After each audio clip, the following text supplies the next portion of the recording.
Welcome to the 5th episode of the Hindsight and Hot Takes podcast. I'm joined today by a new guest to the show, Mako instructor Chris Singleton. Chris worked as a sports reporter for the Daily Comet and Houma Courier for 17 years. He's won many awards during his time as a sports journalist. We'll get to know Chris. It's time for 2020 Vision.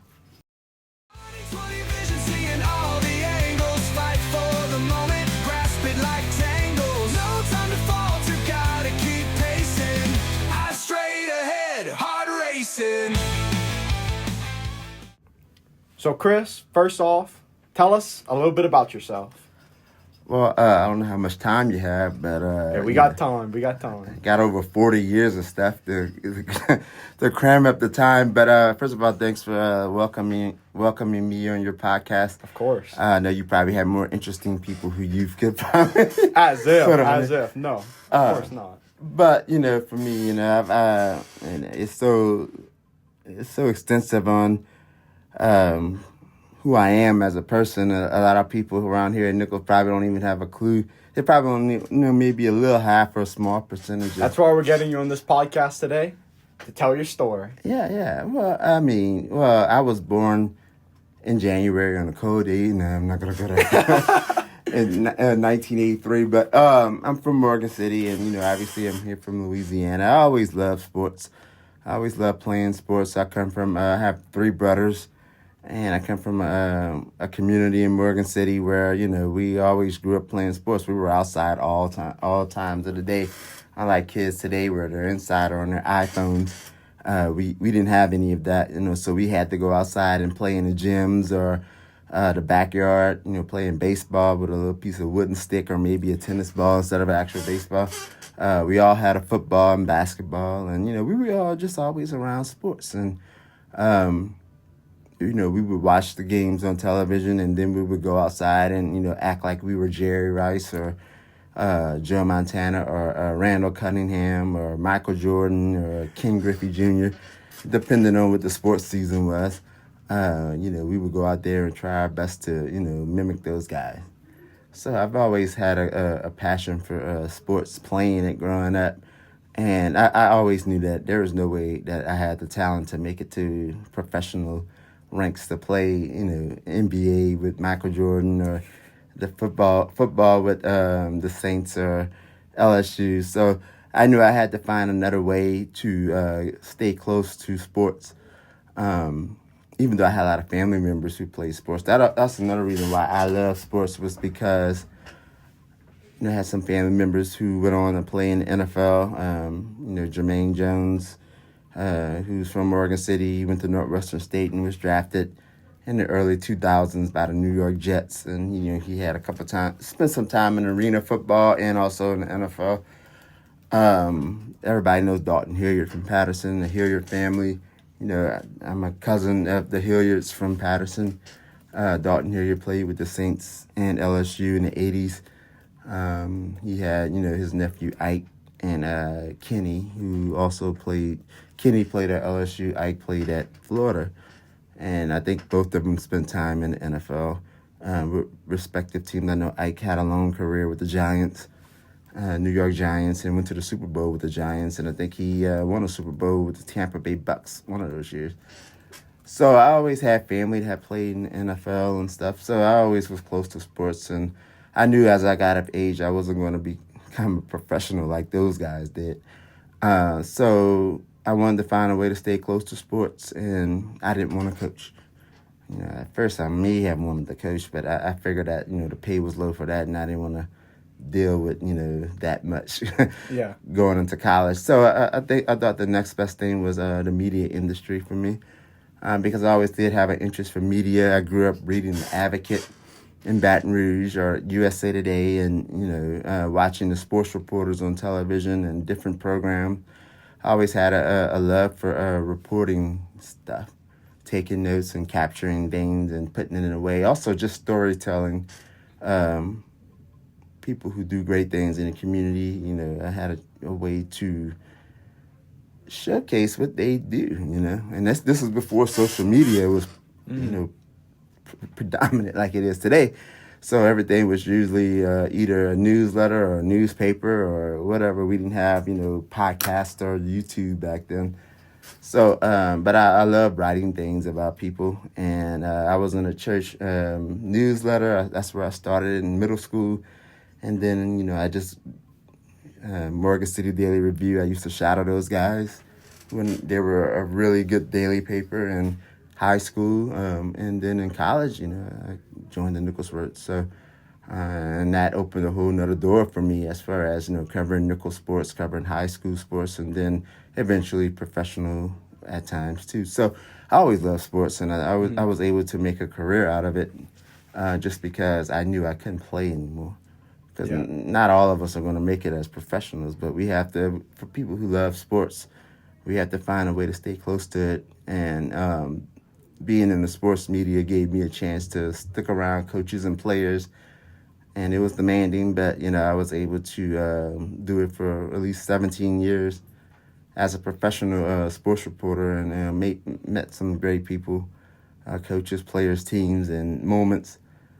And but that's how I got started, just about me. And everybody think I'm just strictly sports, but it's not really just sports for me. I have a passion for cooking. I have a passion for traveling, spending time with family and friends. Unfortunately, over the years, when you're working as a professional, you can't spend as much time as you want. I can't even tell you how many birthdays or family events that I had to miss over the years just because I had to go cover a sporting event, or maybe write a paper or write a story or travel to a game or go to a meeting. So it was very demanding at those times, but I loved it, and I had a passion for it. I won a lot of awards for my sports reporting, so it was a great career for me. But I'm enjoying where I am now at Nichols. Getting the even though I still stick close to sports, now I can just, I guess, pass on some knowledge that I have to the current students here who have an interest in maybe having a career like I did as a professional sports reporter. So that's why I'm here, not just for sports, but news or whatever interest the students need help in. I definitely want to help them get to where they are, and I show them, hey, you can take this avenue or meet this person, and then maybe you can possibly have your dreams of being whatever sports reporter or news reporter you want to be. And I can also use my connections with editors and papers and outlets that I've worked with over the years to try to maybe encourage them to take a look at some of the great student journals we have here in Nichols. I know, for one, your influence on me just in the 2 years I've been at Nichols is, I can't even put it into words. I mean, one thing is just like covering the state championship, being in the Dome, covering countless Friday night football games. It's been a great experience. So, next question. Tell us an athlete or a specific team that kind of stuck out to you while covering sports.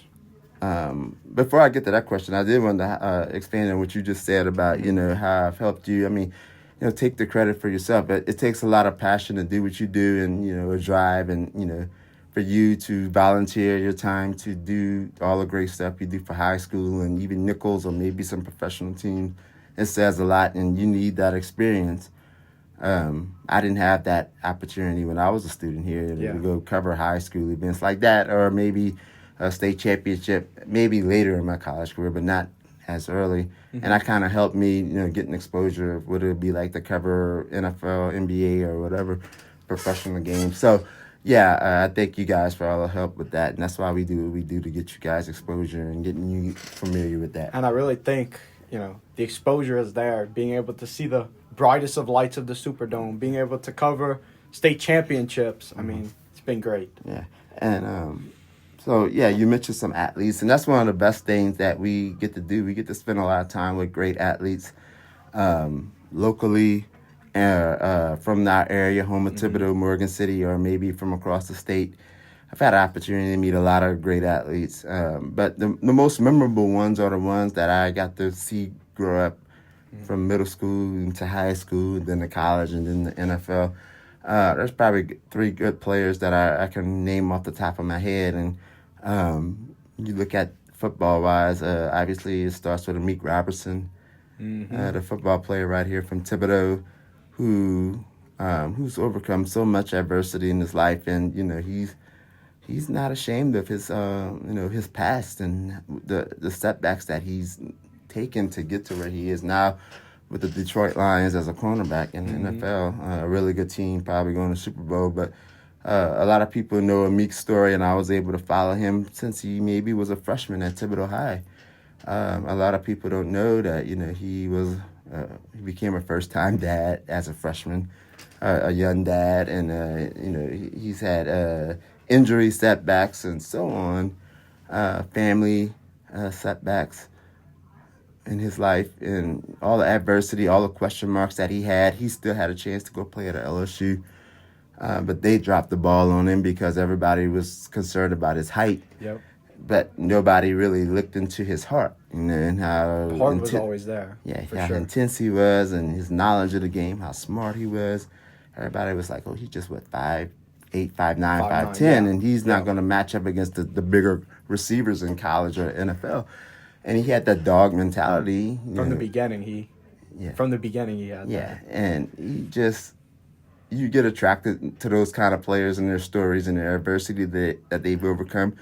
He's had setbacks with injuries and missed part of senior season because of stuff, and he was the reason Thibodeau won so many games because just the passion and the love for the game that he brought was so attractive, and it just makes me feel really good to see him on national television because so many people count that kid out when he was a freshman or when he was in high school, even when he was at Louisiana Tech. People, he's probably going to go down as one of the greatest players ever from Louisiana Tech. Agreed. And a lot of people overlooked him because of his size or because he played at Louisiana Tech instead of an SEC school. He could have easily played at an SEC school. Easily, for sure. But, it's not his fault that maybe Coach Orgeron didn't jump on him early in the recruiting process. But Amik's one of those special players, and I had a chance to know his family over the years. So, I'm still very close with a lot of his family and friends. I see him all the time around town. So it's great to see him and how far he's come. Another player is Justin Williams, a baseball player from Houma. Currently, he's in the. I think he's in one of the farm systems. Yeah, one of the he's a major league. He's a professional player now. I know he's bounced around. I know he was drafted by the Diamondbacks, and I think he spent time in the Rays organization in Tampa. But I remember him a long time ago, even before, he specialized in baseball. Obviously, when he was at Terrebonne, he come from a very athletic family, and you could just see from a young age when these kids are about 12, 13, 14, that, man, these kids are going to be something special when they get to the They have that it factor at such a young age. Yeah, but they got God-given talent. Not everybody has that. And they just have something in them that makes everybody better around them. Justin, you could tell, I actually thought Justin was a better football player, maybe a basketball player early. Really? When he was at Terrebonne High School. He always played baseball, and he was going to all these showcases around the country, and he played for Mariucci Sports, which is a good organization for, teen players to participate in here in Louisiana. So he did it all, and he stood out wherever he go. Just the way he swung the baseball, for the most part, every time he stepped into the plate, he was either a home run or a deep shot to the left field, right field. He's making spectacular catches near the fence as an outfielder. So just seeing Justin's process, and, it's very rare that we have a player get drafted as high as he did. Especially from around for here. baseball. Yeah, for baseball, that is. I mean, baseball players get drafted, 60-something rounds later? Yeah. But, I think he was a second-round pick. Wow. In early rounds of the draft that he came out of, and just seeing that process for the first time and seeing him, and he didn't even go to college. He committed to LSU. Wow. But, he was drafted straight out of high school at Terrebonne. And that just showed the significant talent that he had. And, usually you have to go to a bigger metro where baseball players have more resources out of high school to do what he did, and he came from Terrebonne. And Terrebonne really isn't known as a state championship winning program, But it showed that we do have baseball talent around here, and he was able to make a great career so far. And I'm definitely going to check up with him. But he was definitely one of the memorable athletes that I remember covering. And it's so hard to do the third pick. And there's so many great athletes that I've seen. Then T.D. Norwood from Morgan City went to LSU for track, and then we got to see him in the Paris Olympics. He also competed in the Tokyo Olympics also. I was able to win some medals, some silver and bronzes. I said that wrong. Correct me. Silver medal in the mixed 4x400 meter relay, and a gold medal in the men's 4x400 relay as well. Yeah. So got two yeah. But he's a great athlete. I remember seeing him. He was at Morgan City playing football, and everybody think Morgan City football really isn't good. But he was, his life changed obviously from Hurricane Katrina. He was born in New Orleans. Katrina hit. His family moved to Morgan City area, and just to see the way that the community embraced him and he embraced the community, even to this day, when he won those medals in Paris or Tokyo, he was talking about Morgan City and, people from Morgan City, and that just made you feel good. Somebody from your town is on that stage winning medals. And I remember he came back maybe a month or so after the Olympics, and I got the chance to hold one of his medals, I think, from Paris. And it was pretty heavy, It's not just a normal piece of plastic. It's a real medal, Just seeing athletes of that caliber, knowing what they've overcome. This is a young man that lost everything in New Orleans and after Katrina, and then had to start over in Morgan City. And, just seeing them accomplish their dreams on that stage means the world. So I would think those three athletes stand out in my mind. I could sit here all day talking about athletes I covered.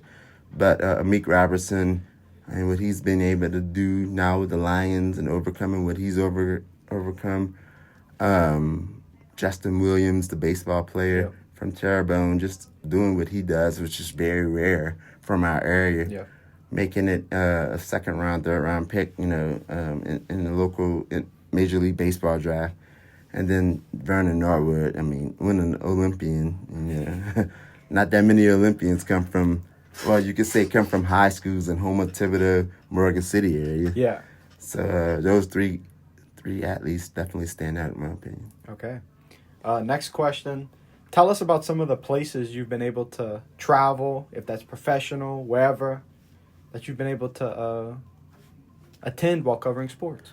Well, for the most part, when you're working for a newspaper like the Houma Courier or Daily Comment, you get to travel, maybe not internationally. Yeah. Because of maybe our news organizations they don't have the money to send reporters across the world to cover the Olympics right now. But, we get to cover some memorable local events. I remember the 2009 season for the Saints, just being able to, go to those games, go to those playoff games and see that team win a Super Bowl. Nobody in their right mind would have ever thought the Saints would have won a Super Bowl. So just being able to go to the Saints games during that season, I still have many credentials from the 2009 season, watching Drew Brees and Reggie Bush and, Jonathan Vilma and all those great players play. And, being able to interview them after the games and do stories on them. And like you say, NFC Championship game, which was amazing in New Orleans, against the Minnesota Vikings. That was probably the most intense game I've ever seen in my eyes, especially when you think about, man, will the Saints ever get to the Super Bowl? Exactly. That was the best chance that we ever had at that point. And if they lost that game, then you'd be like, oh, disappointment again. Yep. But they won it, and, they ended up winning the Super Bowl that year, which was just an amazing experience, seeing all of the celebrations, not only in New Orleans or Miami, but here in Houma and Thibodeau that night. Just being around that team was something special. Another moment, still with the Saints, were the 2006 season, getting to be there that opening game right back after Katrina when Steve Gleason blocked the punt. I was in the Superdome that night as a reporter for the Courier and the Daily Comment, so I got to do a story on it. It's just funny how it all happened, though. I remember one day our sports editor came. I was just a sports writer at that time, right out of college. That's 2006, so I was still a young reporter at that time. And I was sitting at my desk, and me and another sports reporter were across from me. And the sports editor said, just that maybe a day before, he was like, okay, how many of y'all want to go to Saints game? I mean, we thought he was kidding at that time because we knew it was hard to get press credentials for that game because they had so much international media here covering the Saints returning from Katrina after a year away from New Orleans. So we didn't think that our paper would have gotten credentials, but our sports editor couldn't go. So he was like, one of you guys, y'all want to go to the game? And I raised my hand quickly, and he said, all right, you go, Chris. You go. The other guy, he had something to do that day, so I don't think until after everybody just thought it was a normal game until the game took place, and Steve Gleason blocked the punt, and then everybody the next day was like, were you there for it? How did it feel? It was amazing watching him block that punt, and you had to pay attention, and I'm always... As a sports reporter, I'm always looking at the play as it happened, even the play before the play that it happened. Yeah. So that third down play, they had a chance to recover a fumble and ran it back for a touchdown, but they missed that one. So I was in the Superdome. I had a press box seat, which was another story in itself because Superdome has a limited amount of press box seats. And they could probably fit 200-something media. They probably had like over 500 media requests. So I'm thinking that, I wouldn't have had it, being from the home carrier, I wouldn't have, I'm not New York Times or Sports Illustrated. Yeah. I might have to sit in the New Orleans arena, which is across the street, because they had a makeshift press box in the arena across the street for the media that couldn't fit in the Superdome press box. So when I checked in at the Superdome press gate, I was worried that I had to sit in the New Orleans arena and be outside the Superdome for that game. Yeah. But they told me, the home carrier, we have a spot for you in the Superdome. So I was able to go to the press box. My journey up the press box is another story of itself. I get into the press box, and if you've been to the Superdome, it's very small. The elevators to take you to the press box are very small. And I'd imagine that was before all the renovations that people see today. Yeah, exactly. Very different. Well, it was renovated. It was pretty nice then after the storm, but it's not like it is today. But I step into the elevator to go to the top of the press box. And as right before the elevator door closes, I hear something, hey, hold the elevator open. I stick my foot out and... it was closing and the elevator opens up again, and I pick my head. I put my head outside the elevator, and I turn to the right, and guess who I see coming? Spike Lee. Wow. Spike Lee was in the... Speaking of Spike, isn't it his birthday today? Or sometime? I think it's... Off the top of my head, I can tell you that. But Spike Lee was trying to get to the... maybe his suite in the press box. Speaking of Spikey, yesterday, March 20th is his birthday. Okay, that's a good current events for you. Oh, yeah. So Spike Lee was trying to get on one of the elevators, one of the few elevators in the Superdome. Yeah. And I heard him. He was trying to get to the elevator before it closed, and I held it open for him.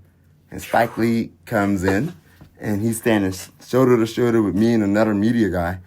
And me and the other media guy were just looking at each other. That's Spike freaking Lee. we didn't say that out loud, but we were looking at each other. This is Spike Lee. You're just like, in the moment, you're like, oh my gosh, what is happening? Yeah, and we didn't have camera phones back then, because it's 2006. Yeah. If I'd had camera phone, I would have had all kind of pictures. Hey, you can selfie with me. I would have had it all on my Facebook and stuff. So Spike Lee was one thing. So we get to the third floor. Before he gets off, another guy is trying to get on the press elevator. And guess who this is? Reggie Bush. And this is Reggie Bush playing his first ever Saints home game. This is the year that he was just drafted, number 2 overall, and he came from USC. And if you knew anything about Reggie Bush in 2006, he was probably the most famous football player on the planet. Oh, yeah. And the Saints had him, and they drafted him, number with the number 2 pick, I think, in that draft. But he was just running around the dome. He was on the 3rd floor for some reason. And there's a lot of athletes like to stretch their legs before the fans go into the dome. Okay. So he was trying to get on the elevator. Spike Lee was on it, and Reggie Bush walks on it. So I had Reggie Bush and Spike Lee on the elevator. So you have two of the biggest names in sports / media. Yeah, right there on the elevator. Oh my goodness! And I was too starstruck at the time to even say anything. I just said, "Hey, what's up? What's up? What's up?" Yeah. So fast forward, one more thing about that event. Obviously, Singleton, blocked the punt, but after the game, I'm going down to the press tent to do post game interviews, and I had a chance to as soon as I get off the elevator, I'm walking to the press conference tent where Sean Payton and Drew Brees were talking. I had a chance right outside the press door was probably one of the most famous sports personalities you've ever meet, and I feel bad that maybe you probably will never get to meet now. Stuart Scott, who ESPN, Booyah, and Cool as the Other Side of the Pillow. Everybody grew up watching SportsCenter back in the day when he was on there. And, he was there covering the game for ESPN. And right before I stepped into the press tent, for the press conference, he was standing outside. He didn't have to talk to me, but, man, I shook his hand because, a lot of us fell in love with sports from him. From him, yeah. And his SportsCenter thing. So just being able to shake his hand and ask him, how you doing, Stuart? You've been an inspiration for me. And see him smile, say, that's what's up. And then he asked me for my name, and I gave him my name. And when I met him in the 2009 season, he was back in the dome for one of those games. I think it was the Patriots game that year. Yep. And I shook his hand again, He was like, yeah, I remember you, man, from the reopening of the dome. Wow. So all those years later, Stuart Scott remembered me. That said a lot. That dude sees hundreds of people a day, and he remembered your face. Yeah, he might not know he probably forgot my name, but he saw my face and knew I was in media. Yeah. Just one other situation I remember. I covered the Sugar Bowl maybe in 2000. I can't give you the year, maybe 2013.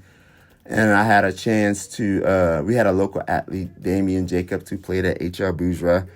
At the time, he was playing for the University of Florida. And they were playing Louisville in the Sugar Bowl. Yep. And so I had a chance to go there and cover Damian coming back home and playing here in his home state. As I was walking to the press box, or maybe the elevator to take you to the press box, it's just funny how everybody's using those press boxes in the Superdome and getting ready to go. I had a chance to, maybe 5 feet away from me, I got to see Muhammad Ali. At that point, he was in a wheelchair bound. Yeah. But he was there as a special, I think he was for the coin toss. He was flipping a coin. Okay. But before the game, he wheeled past me. He didn't even have to say a word. At that point, he was so advanced with his medical issues that he wasn't really the flamboyant, energized Muhammad Ali that we all knew once when he was boxing. Yeah. Right? But just being able to say I was 5 feet away from the world's greatest, in the same setting in the Superdome, that meant the world for me. Those were just some moments that I'll never forget. But we are blessed, even though we don't live in a major metropolitan area like New York or Los Angeles. Yeah. We do have professional sports here in New Orleans, and I've had a chance to go cover some of those great events in New Orleans.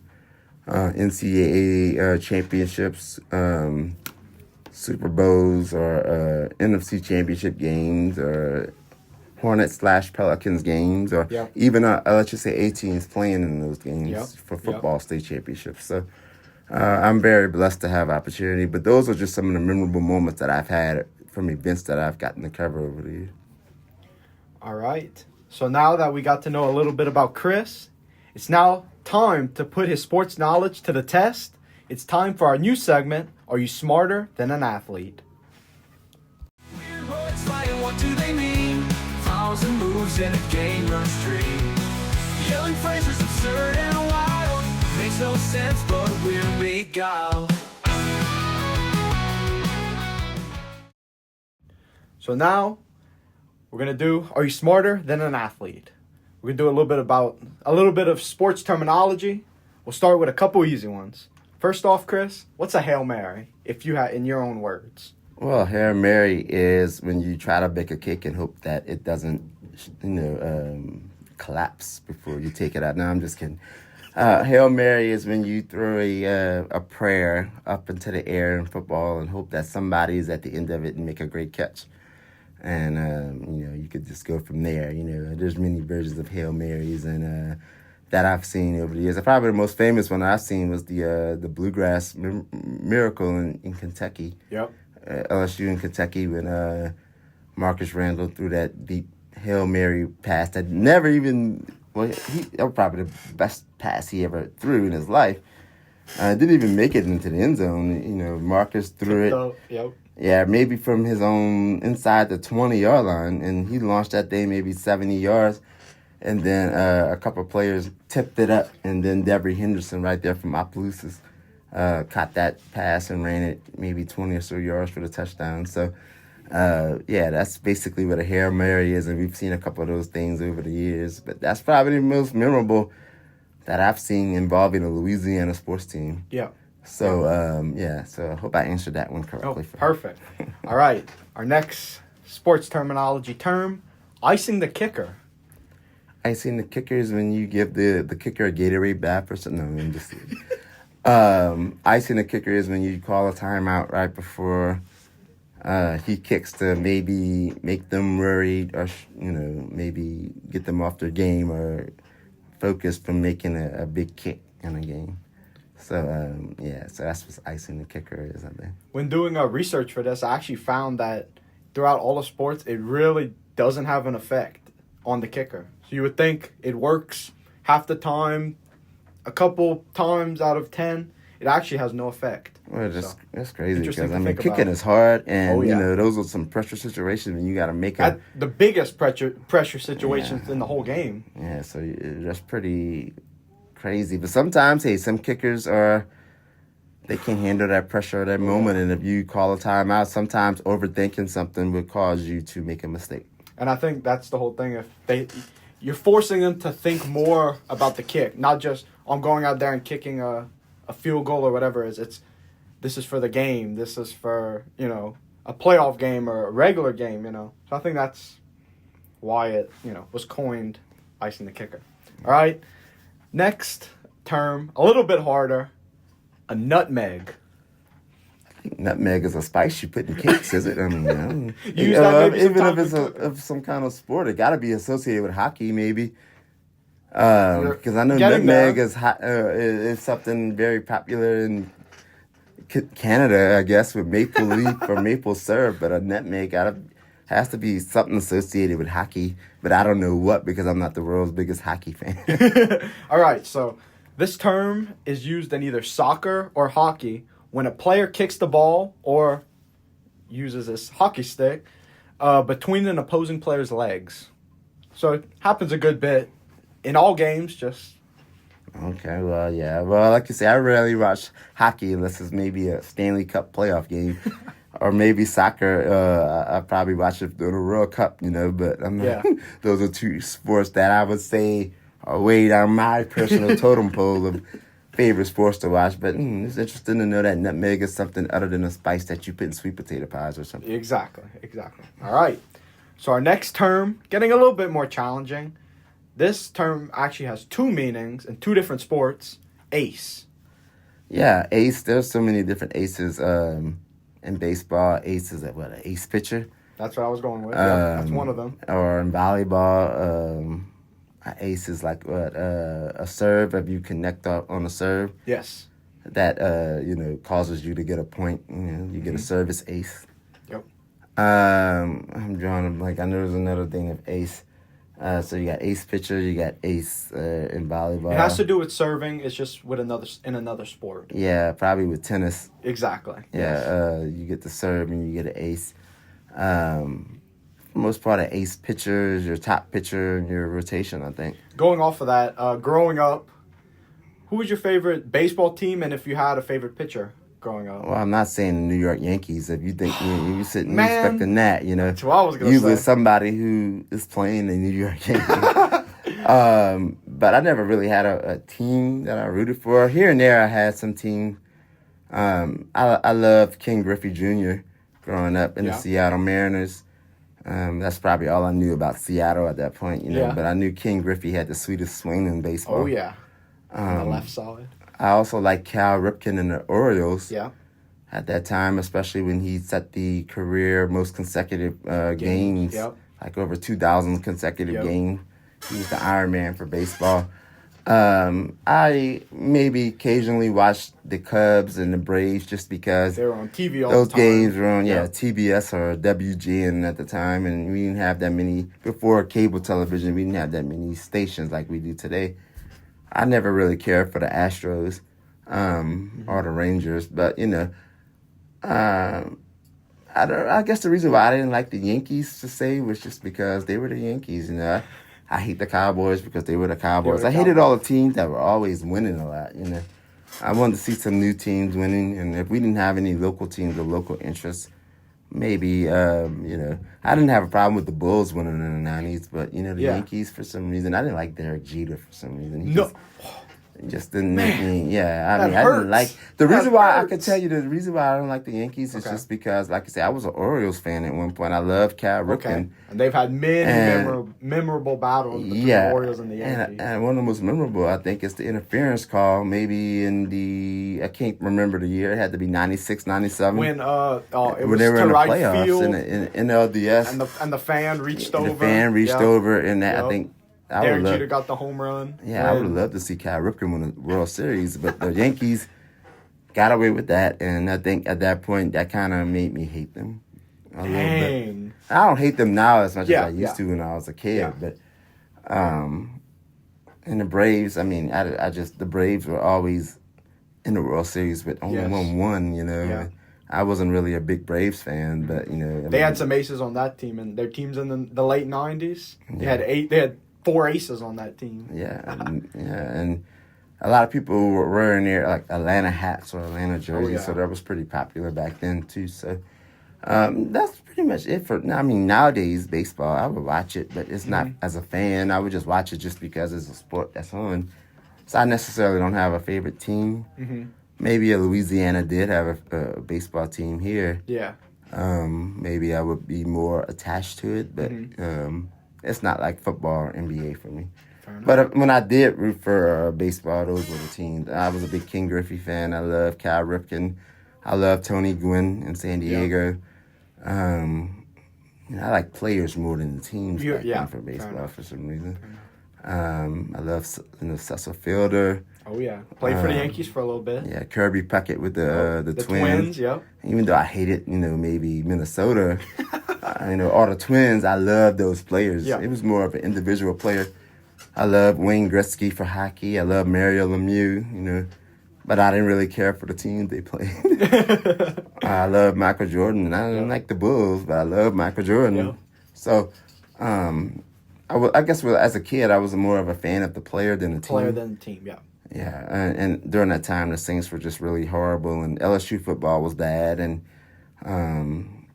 there wasn't much to root for from the Louisiana perspective, other than maybe LSU baseball. But so that's pretty much what I, you know, love to do. Those are some of the baseball people I love. So. All right. So our last question, we'll leave it off on a little bit of an easy one. What is a pancake in football? Pancake is, you know, it has nothing to do with syrup or, you know, the eating part of it. That's when offensive linemen just put somebody on their butt, pretty much, you know. Oh, yeah. With a block, you know, for the most part, offensive lineman who blocks a defender and maybe without holding them, you know, get them off of their That's a big thing blitz. nowadays. Yeah, you know, pancake basically means, you know, you own whoever's in front of you in football terms, and you see that more and more now. You know, you ask offensive linemen, you know, the offensive linemen are responsible for if a team rushes for over 300 yards. But there's not really a stat for offensive linemen like yardage, like it is for a running back or a quarterback or a receiver. Receiving yards, passing yards. So the only stat that the offensive linemen get are, pancakes, depending on, how good of a block they make. And maybe if the person that they block, they put them off of their feet and maybe make them take a seat on the field. Mm-hmm. So you see that a lot in the games. And, just don't look at the quarterbacks or the running backs or the receivers or the linebackers or the defensive backs. Look at the guys on the front in the trenches. That's where the real action is. That's where the football is played. Yeah. So, that's basically what a pancake is in football. All right. That's all we have for today's podcast. First off, I would like to thank Chris for taking time out of his day to join us on the podcast. And Chris, is there anything you would like to tell our viewers? Well, continue to do a great job doing what you do. No matter if you're a student or a faculty member or whoever. Just have fun watching sports, and sports are there as a distraction from maybe everyday life that we have to go through. And sports is a way for me to, even no matter if I'm playing it or maybe watching it, it's a way for us just to take a step away from the normal activity of things. And for a media person, that's kind of a challenge because you can't really be a fan all the time. You got to cover those scenes if you're working as a professional. So you have to put your fandom to the back burner a lot. Yes. But for the most part, if this is something that you love to do, definitely pursue it. A career in sports writing and sports journalism is so rewarding, not just from the people that you meet, but the events you get to cover. And then the impact you get to make in your local communities. That probably means more to me than going to the Superdome and watch a Saints game or a Super Bowl. Yeah. Being able to report on local athletes here from Homer and Thibodeau and give them a voice and tell their story to be shared not only locally but across the state, across the country, and across the world. And I still have athletes that I covered 20 years ago still come up to me or send me a message on social media saying, thank you for writing that story on me or giving me exposure or doing what you did back then so I can now show my kids today what I used to do. So that should be something that everybody strives for, especially for a young journalist like yourself or anybody in any media classes. You should definitely try to make an impact in your communities and be a voice for people who don't have a voice to express either the good, the bad, the ugly that's going on in their area. Okay. So I guess that's the best way for me to sum it up here. So sounds good. Well, I would like to thank everyone for listening. If you enjoyed what you heard, please leave a like and comment your thoughts. Hindsight's got the view, hot takes cutting through. Join us next time, my friend.